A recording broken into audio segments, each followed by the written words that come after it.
Hey Catalyst Women, Danielle Wingate here, and we are doing something new. We are going to start highlighting our weekly recap stories on Fridays via video and sharing a little bit of our heart of just our favorite details and catalyst moments of the story from that week. And so, if you've been following along, this week we highlighted Rosa Parks. And yes, she is a public figure, and you probably learned about her in school. And I knew who she was going into this. And I've always loved like the big picture of her story. But one of the favorite things that we came across as we started diving into the roots of her story, which is one of my favorite things that I believe made her even into a catalyst woman, was the deciding factor for staying seated on the bus, for deciding not to move. And so whether you've read the story, maybe you haven't, I encourage you to check it out, but I am going to give you a sneak peek of what that catalyst moment was. So there was a 14-year-old boy named Emmett Till.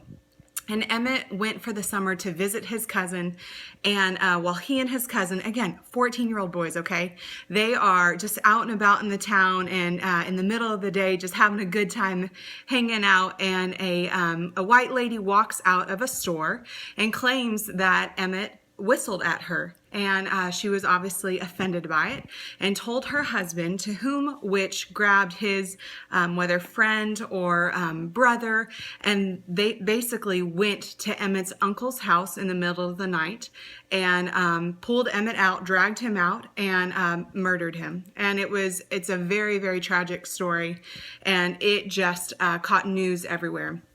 And Rosa, upon hearing about this story, was just beside herself, and she was so sick over it. And she decided something has to change, and I would rather die than be in slavery to the white man for the rest of my life.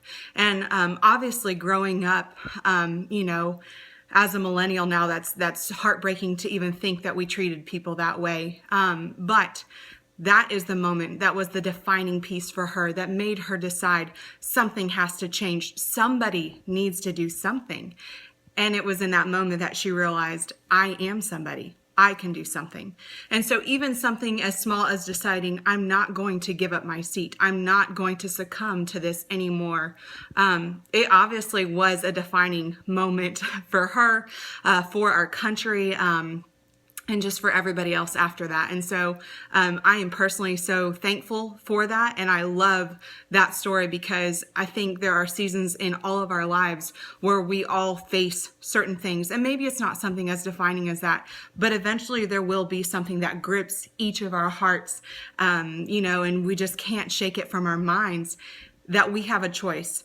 Somebody does need to do something, and we can choose if we're going to be that person to do something or not. And so I have loved this week just getting to highlight and celebrate Rosa Parks for all that she has done. And I hope you get to check out her story because I know that you will love it and be encouraged just as much as we were. So I hope that you have a wonderful rest of your day. Keep sharing, keep following along. We love being part of this journey with you.